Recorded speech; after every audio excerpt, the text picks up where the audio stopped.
Welcome to Climate Change with Scott Amyx. I'm your host, Scott, and today I'm joined by Jesse Uzzell, CEO and co-founder of Climate Futures.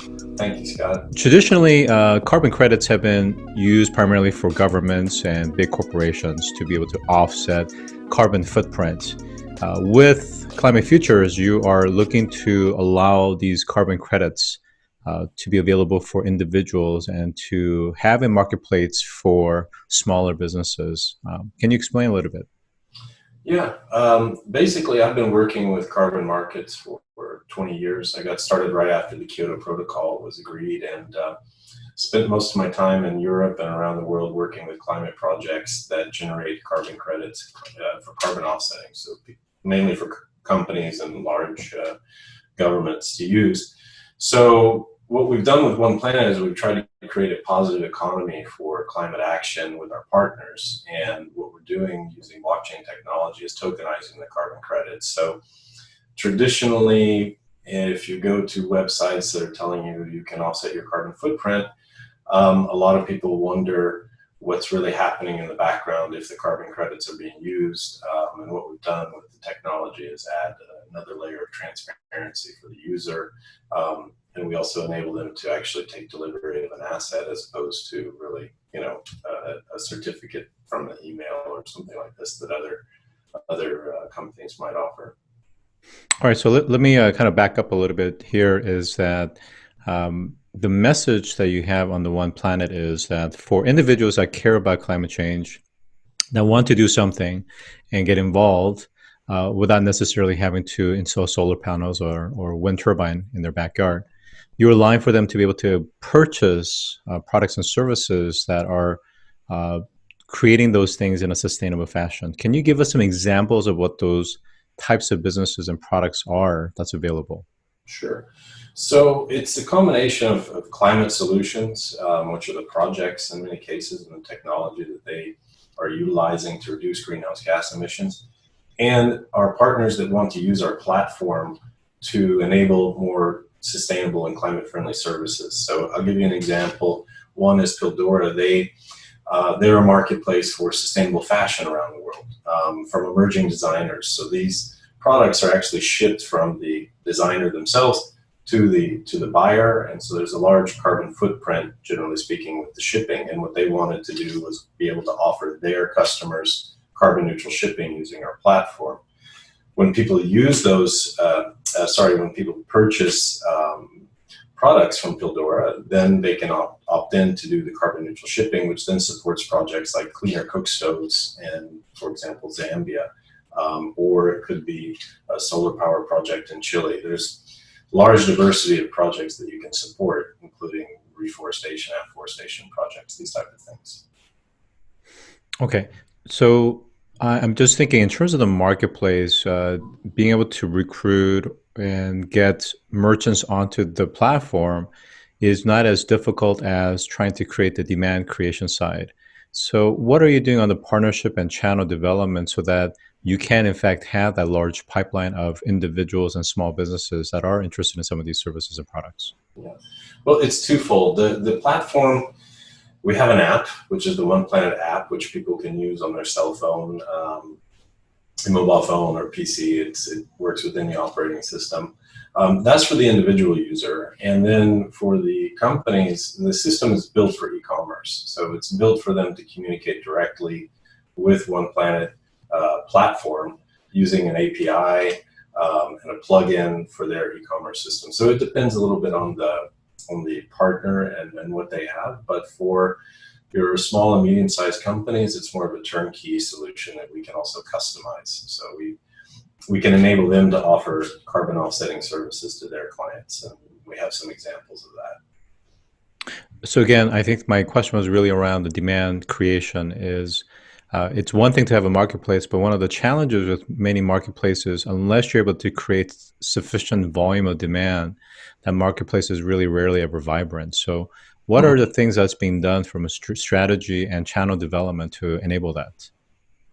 Well, I think first and foremost, our early adopters are going to be in the blockchain community because this is a project that uses that technology. And I would say the crypto and the blockchain space has been very well known for supporting these type of projects. So we have through our token sale, for example, that will go in unison with our launch of the app.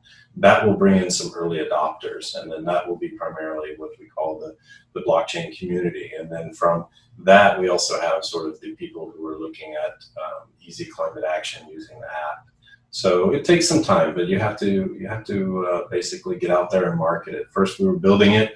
That was the big challenge. Now it's built, and now we're actually going to market with it. So I agree with you. It's not always easy to create this platform, but it's kind of a unique platform, actually. When we communicate it to people, they actually get it immediately. So we've had a lot of success, actually, for that. So just kind of give us a measure in terms of the market receptivity on Telegram. What's the kind of following that you guys have? What about on Reddit and so forth? That typically you have a lot of the crypto enthusiasts hanging out. Yeah, it's funny. The Telegram was really big 2 years ago when we first started this process. And actually, I find it to be not really the platform we're using for communication. We're more using the traditional social media channels. So the problem with Telegram is you just get a lot of spam. So it's kind of turned into something else. We don't really use it. We use more traditional social media like Instagram, Twitter, and Facebook, for example. Now, I think one of the strategies that I think I heard is this notion of carbon footprint as a service. Is sometimes it's one thing to create your own marketplace, but there's also value in the network effect. So allowing other e-commerce sites, other small merchants, medium-sized merchants, SMBs to be able to essentially inherit or take advantage of your back-end infrastructure and then be able to white label and put their own front end so that they're essentially either selling or sourcing some of these components, or they're in effect reselling under their own brand. And again, that's the network effect. So how are you guys thinking about kind of supercharging that particular aspect? Well, that's actually what we're doing. I mean, we've done it already. We have some examples, as I was saying earlier. We've worked with, for example, Peace Boat, which is an NGO that has cruise ships going around the world doing educational tours. So they're very actually big in Japan, but they have a U.S. arm, and they wanted to offer their customers and travelers the ability to offset their carbon footprint from their trips, from their cruises, and also the trip to get to the cruise. And so we built that platform for them. It's a portal, we call it, and it uses the technology that the backbone, if you will, of One Planet, the blockchain. So our system is built with a dual blockchain solution, and to be very, I guess, specific, they don't have to use the tokens to use the system. It's still using blockchain if you pay with, say, PayPal or credit card. So we've got a system that's actually very flexible. So we built it for real world use cases and real world partners. So, it's built with an API so that any company can communicate and connect to the system to white label it, as you say, and offer the service to their customers. So is a lot of the kind of the outbound reach more kind of enterprise sales to a great extent, aside from the evangelism that's happening? I think that's our strategy going forward, in the sense that what we want to do is create, again, this positive economy, not just on the crypto side, but also with daily businesses that people can relate to. So in my experience, people want to take climate action, but they don't know how. They don't know what it is. And what we're trying to do is connect it to their daily activities, things like buying clothes, things like taking a trip somewhere, or using a ride sharing service. So making it easy for the casual environmentalist, not just the hardcore environmentalist, that to do something that's has environmental integrity and actually reduces emissions. So that's really the purpose behind the platform. Now, for those that are somewhat skeptics when it comes to carbon credit markets, and I remember speaking with an executive at a financial services who's very familiar in this space, and she was explaining how big corporations were continuing to consume and expand large amounts of dirty energy, dirty fuel, and then consume the energy from that. And in turn, will buy carbon credit. And then when you trace back where that carbon credit is going to, it's to these rural villages in Africa where these people, local indigenous people, are basically using foot pumps to pump water out of the water table under the ground. Mhm. And basically, she saw a lot of, let's call it, incongruency in terms of what are we really truly offsetting? Is it really just a massive scheme? And for those skeptics that believe that carbon credit is not as credible as we like to believe, and even some economists want to believe, how do we add credibility back into it? Again, I'm not talking about the blockchain transparency aspect, Right. but kind of that one for one, that true measurability. Yeah, it's a good question. And I think you have to you can take basically two camps in this. You can be kind of a climate idealist and you can be a climate realist. And I'm more in the climate realist camp in the sense that I think we need to do as much action as we can directly. So reduce our own carbon footprint. And what I found working with businesses is that once they take that first step, which is quantifying it, so quantifying how much dirty energy they're actually using, um, then they actually put a price on it and they pay for it through the carbon offsetting process. They're going to pay less next time, and that starts to create a positive cycle inside the organization where they're looking for ways to reduce their carbon footprint directly, and what they can't, they're going to offset.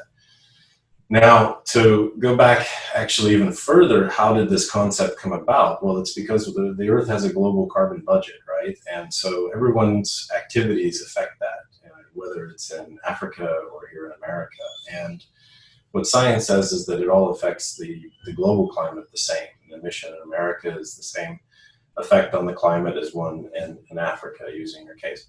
But then there's also this idea of climate justice and trying to help these other economies make that transition to a clean economy, or even in some cases just offer basic things like clean water and clean energy. So that's how this idea of a clean development mechanism or sustainable development mechanism got started. And that created these carbon offsets or carbon credits. So the projects themselves, you have good projects and you have some projects that are bad projects, but by and large, it really goes back to how you verify the activity, what type of procedures you have in place. I started off actually working with that, so it's very important to me. And we work with projects and project partners that we know do a good job on the ground, and that there's high environmental integrity. So I don't know if I answered your question exactly, but I can tell you from personal experience that there's two sides to this, and it generally comes down to: are we going to make the change at home, or are we going to help make the change somewhere else, or are we going to have this transition period until we all get to a low carbon economy? And I think the realist in me says we're going to have this transition period. And if you look at America, my issue with America, being American, is that we don't want to live smaller. We want to live bigger. We're all trying to chase this affluence lifestyle, which kind of runs in a direct opposite. It creates this incentive that we can either try to fight that or we can work with it. And so, we've decided we're going to work with it and try to create an economy using One Planet platform that, does more for people that in their daily lives to actually take climate action that works with the systems we have. So it's kind of hard. I mean, you have climate change is a really meta problem. So it really goes straight to our economy and what we built and the legacy economy we're living in. All right, so I'm just going to give a kind of a recap comment, and then we're going to wrap it up here. Okay. Is that I've always been a big proponent of decentralization and talked about that topic years before others have. So blockchain fundamental from a cryptography is something that I highly support. Mm. And certainly in terms of the paradigm of carbon credits to the tokenization model of blockchain, it really does make a lot of sense. I think some of the concerns that I have is, like I said, one of the early adopters or the enthusiasts are going to be those in the blockchain, or let's call it the crypto, more specifically, the crypto community. And they're coming in not necessarily because there are climate activists per se. They could be a subset, but many are coming in more from a, let's call it a speculation purposes than anything else. And then certainly from uh, kind of Ethereum DApp types of projects is that many times the issue is even if the project is good or bad, there's a high degree of correlation with the general movement of Bitcoin and other large standards or protocols. So I think there's some, while there's a great opportunity, I think there's still some challenges in terms of trying to market it and promote it within a decentralized blockchain system model. Any final comment before we wrap it up here? Yeah, we covered a lot of ground with that comment. I would say, what we're trying to do is build new use cases for cryptocurrency. What we have is a utility token, and I think a very good one. And we can actually increase adoption and use of cryptocurrency. For example, if you have the One Planet token, I can give you one example that we're working on. So there are other companies that offer third-party plugins to e-commerce merchants to accept Bitcoin and accept Ethereum and other cryptocurrencies.